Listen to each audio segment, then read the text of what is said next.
what we are seeing in these days is something very historic.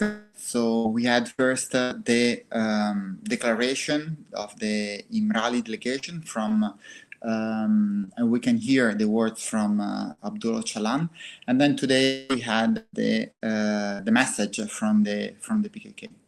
So these two messages that arrived one after the other symbolize the willingness to discussion and to open a peaceful process in Turkey to solve the Kurdish question. The call for a ceasefire and the start of a peace process through political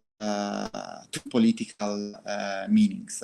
Now we want to see what is happening from the Turkish state. This is very crucial. This will be the beginning of a real